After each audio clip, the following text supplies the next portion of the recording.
more than once, somebody that's well-known or has lots of money, and at the end they said, well, so how much do I owe you? And I go, well, it's free. And finally this person said, everybody makes money from me.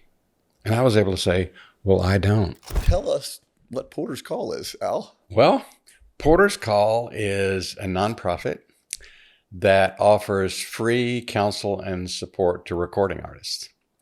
So anybody who is an artist and that's their job, most of their income, whether they're signed or not signed, but if they do it for a living and they're an artist, they can come to get help and counsel for free. Right. But someone will say to me, well, why do you counsel people for free that are rich and famous? And I said, okay, let me explain to you my take on that. 90% of the people going to get that counseling are up and coming artists that are far from rich and famous. Oh, absolutely. And the other 10% wind up giving so much money to keep it running that it's not free for them. It's, it's kind of a gift, but it's the idea. I'll tell you this. So maybe getting a little bit into how we came about. I guess was it 20 years ago? About it. Maybe 18. Yeah, probably close to 20. Something like 20 years ago. I was a chocolate mess in every way you can imagine. And my brother told me about this Christian counselor, which I almost didn't go because it said Christian, but this therapist that you could go and if you were a recording artist, you got to go for free. And at the time, I've told you this before, at the time we're a struggling artist, just signed to RCA Records, but not making any money. And I'm paying $200 a session to some jackass marriage counselor who's totally pistol whipping me every time we go in. Who's probably watching this. Well, I couldn't remember who they were. Maybe I was still buzzed. I don't know. But whatever it was, I was going in and paying someone to just beat me up emotionally in every way. It was horrible. And then I was lying completely to him or her, whoever it was more than one, and just lying to them. And when my brother called and said, hey, this guy will counsel recording artists for free, I went, I can go lie to this guy for free. I mean, if I'm gonna try to pull one over, I can do this for free. For free, it's a lot better to do it that way. So I went in, and honestly, that was the reason that I went, because I'm like, oh, okay, at least I have nothing to lose financially. And we went in, and I'm sure you remember. I don't know if you remember, but I remember I sat down and we started talking, and I had the guard up, and I was a raging, semi-functioning alcoholic drug user, which I didn't pick up on at the time. But anyway, you didn't. Well, you've taught me some things since then. The signs, like if he's twitching and he smells like booze, maybe there's it takes me a while to learn things like that. Oh, man, Al, there's so much. Well, as we were talking about that the reason we are free is because, as you said, so many people come early in their career, or they're getting going, and who can pay for that?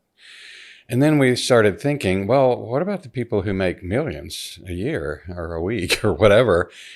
And we thought, we would love to be a place where people like that can come to, and we could be one place that didn't benefit from their income, from their money. The only place. The only place. They get to go. And there's more than once somebody that's,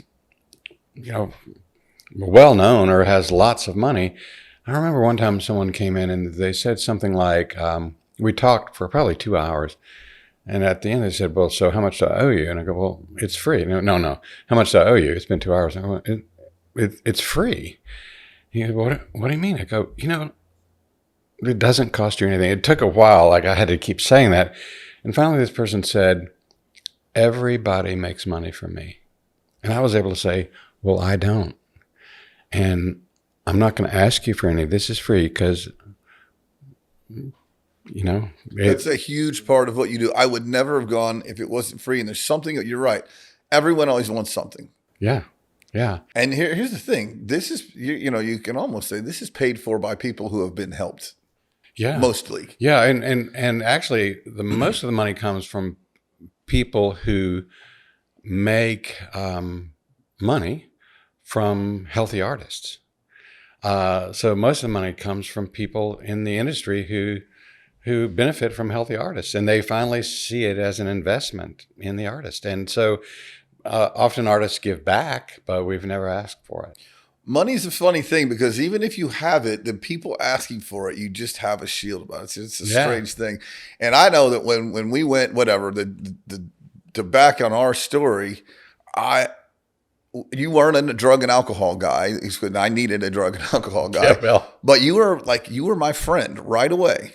It is funny. It's God's little joke that you work with all these famous people and you can't talk about it, which is funny. But I know the people that you've helped, that you continue to help. But at the time, it was just an unknown thing. But so you were just some guy sitting across the table, and something in me made me go to marriage counseling. I guess I was trying to save my marriage in some way, but not very hard and not doing very well.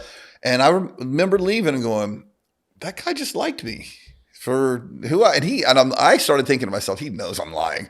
So how much do you drink, Brad? Oh, a couple beers on the weekend. Yeah. Yeah, right.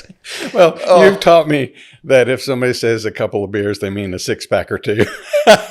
But anyway. It's kind of like a rehab budget on your house. And when you're going to redo your house, twice as much, twice as long. I mean, whenever someone says they're having a couple beers, it's like a couple beers an hour. But, I remember that day really clearly because I remember seeing you guys, your brother and you, on the schedule. And I went, that's different because I've been watching the reality show. Oh. Which I think might have been what brought you in. But anyway. That was kind of the icing on the alcoholic cake. And it's too much. But I remember you coming in and I remember thinking, I really do like this guy. And whatever that is going to mean, it did mean something because I think there's something about that day and the days following where we made this really wonderful connection that still remains and got to see through a lot. And takes us through how many turns that have we been able to go through. But yeah, I'm so thankful for that. And as we're talking about this wonderful thing in God, I had to say that I have I'll call it a bullshit meter. Sorry, Mom. That just pings with something. And people in your line of work, boy, they send that thing to 100. And you just didn't ping it at all. You're, it just wasn't there was literally no pinging of the bullshit meter. And I'm like, this guy is for real. And I'm not even sure what denomination you are. I feel God with you. And it's this denominationless, wonderfully generic God that loves me and, kind of the way you did.